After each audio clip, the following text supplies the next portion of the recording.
I want to welcome everyone to the Governor's Mansion, the People's House. We're very, very happy to have you here. We all know we have an important mission, and this is a mission of taking good care of those who are our future, our children. When they go to school, we certainly want them to learn, but we also want to make sure that they have enough to eat, and especially the opportunity that we have, and we're going to learn more about today, about the school breakfast program. And we really have, I think, an excellent program, and we also want to salute those who are on the forefront of making good things happen in their school district. We do want to spread the word.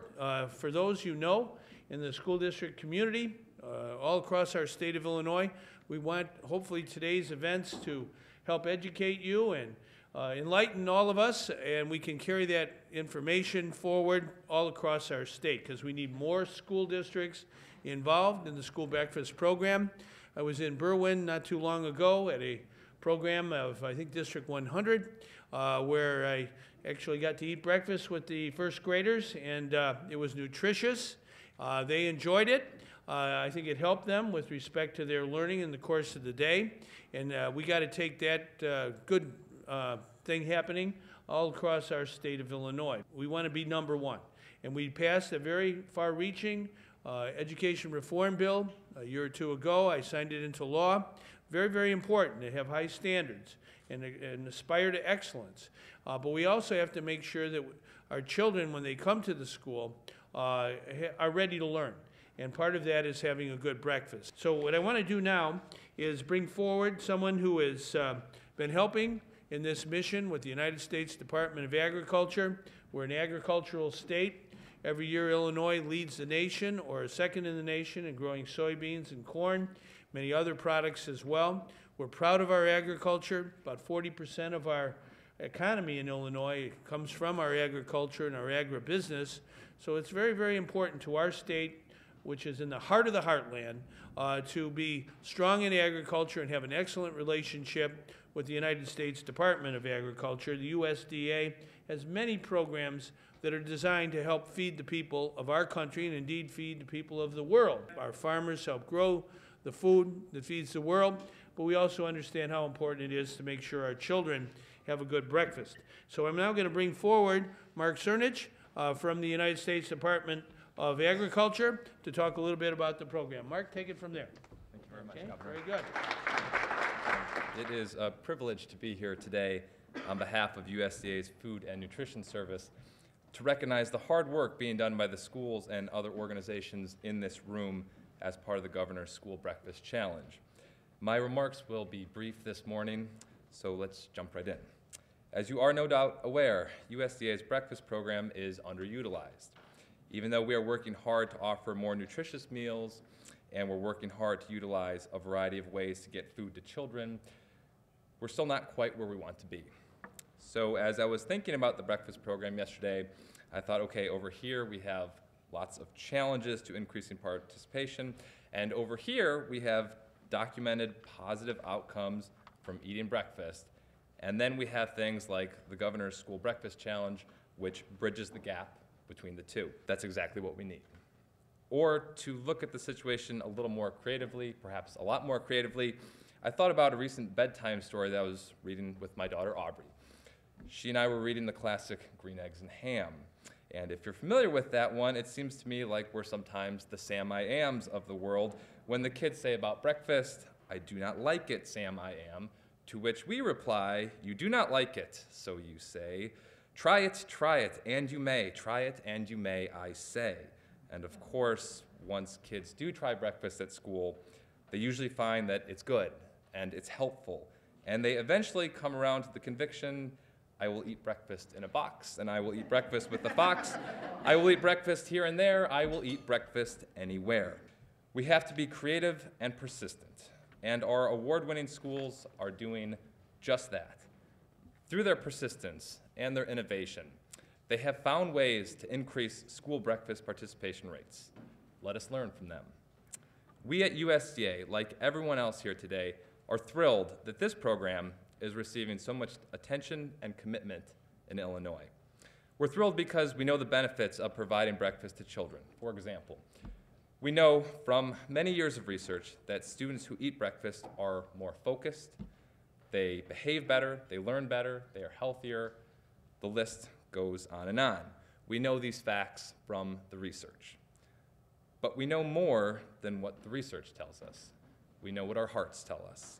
Each of us knows, not from research, but from experience, from our hearts, the delightfulness of the smiles and laughter of the healthy, happy, well-fed child.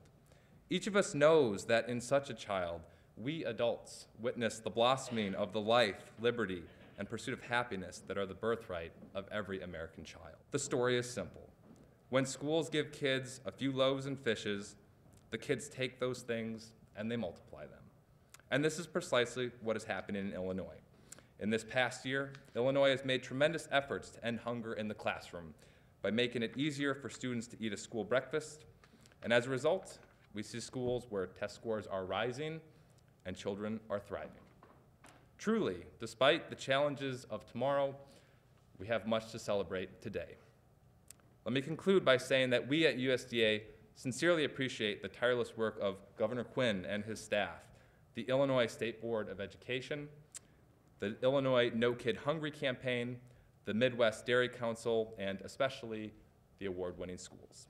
On behalf of USDA's Food and Nutrition Service, thank you again, and congratulations to our schools. There is much more that could be said, but nothing less will do. Thank you. Good job there, Mark. Thank you for being here. Thank you. Yeah.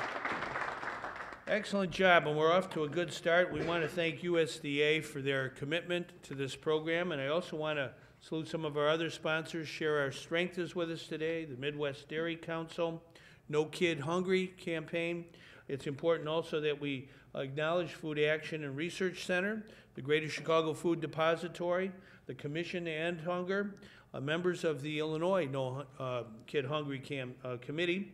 We have Sodexo and Aramark, who are part of our team as well. We have all our school districts, and now we come to the part of our program where we want to salute the school districts who achieved the greatest increase in participation in the breakfast program. I'm going to ask Crystal Thomas, our Deputy Governor, to join us with Kate Mayer from the Chicago Food Depository effort, and we're going to call off the winning schools. We want you to come forward, accept your award. It's very, very important, I think, that we acknowledge excellence and your commitment in the past year at improving the breakfast participation of your students deserves a salute.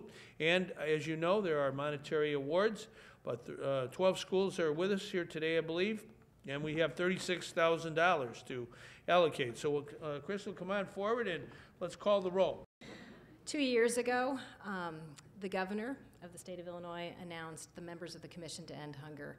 And a year ago, we came together to release our first report and the first recommendations. I will dispense talking about the weather differences over the last year, but I will tell you that we've made tremendous progress. The very first recommendation coming out of the Commission to End Hunger's report was a recommendation to establish a No Kid Hungry campaign. And we are so grateful to our partners at Share Our Strength for investing so generously in the state of Illinois and in the children and families in the state of Illinois. Once we established that campaign, we quickly found that we had incredible partners at the Illinois State Board of Education who have been tremendous and strong in their response, and also tremendous friends at the Midwest Dairy Council who have been unwavering in their support.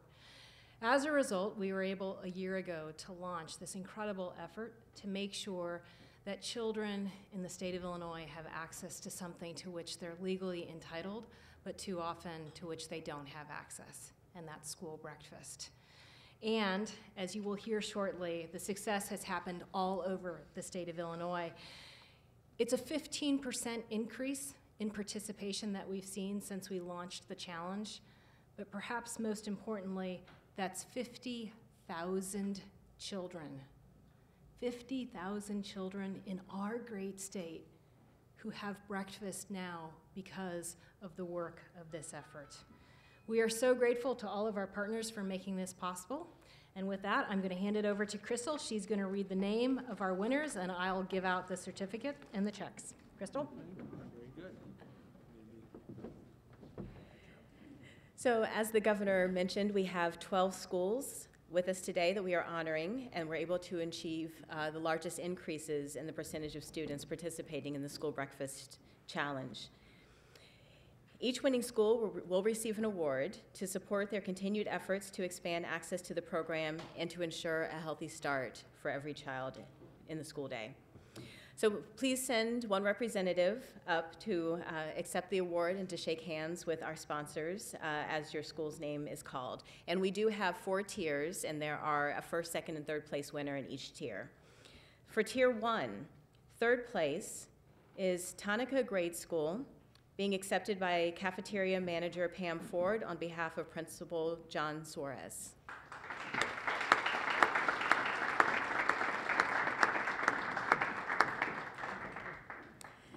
Second place is Olson Park Elementary School, who unfortunately was not able to be present with us today. And first place is Lexington Junior High School, being accepted by nutrition specialist Paul Dieters on behalf of Principal Jim Allen.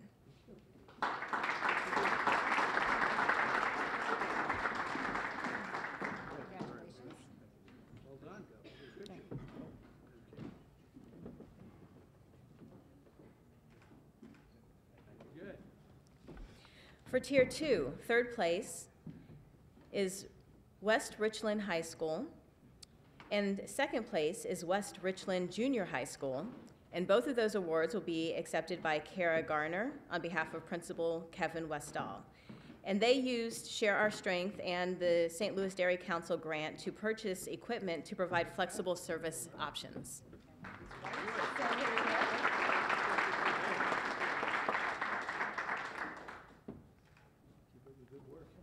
And first place is Lester Crawl Primary Center, being accepted by Assistant Principal Linda Elbrack on behalf of Principal Tanya Carter.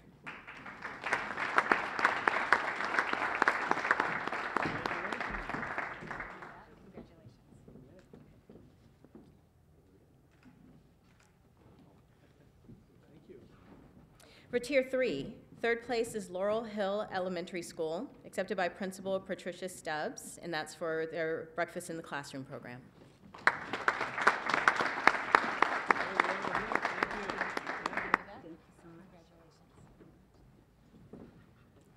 Second place is Harriet Gifford Elementary School, being accepted by Principal Joe Corcoran, also for the Breakfast in the Classroom.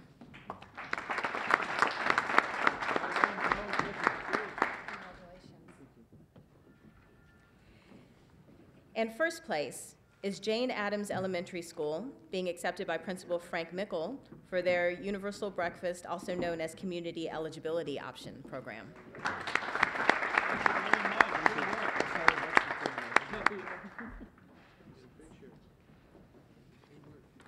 And for Tier 4, third place is Sheridan Elementary School, being accepted by Principal Nita White for their Breakfast in the Classroom program.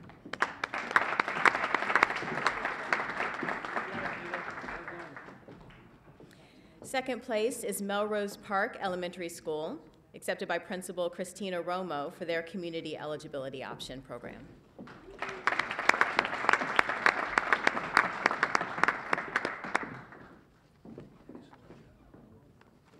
And first place is Lincoln Elementary School, also being accepted by Principal Frank Mickle on behalf of Principal Aldo Calderon for their Universal Breakfast program.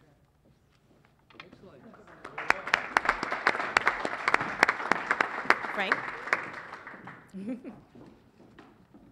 should get his mask here. Twice for good luck. We want to thank each and every one of these schools for their participation in our challenge, and more importantly, for their commitment to the students and making sure that every student has access to the nutrition that they need to be successful in the school day. And also want to thank all of you for being here and being our champions for school breakfast, and hopefully you will be able to share your stories and your experiences with other educators and help us to spread this message and to increase participation in the program even further.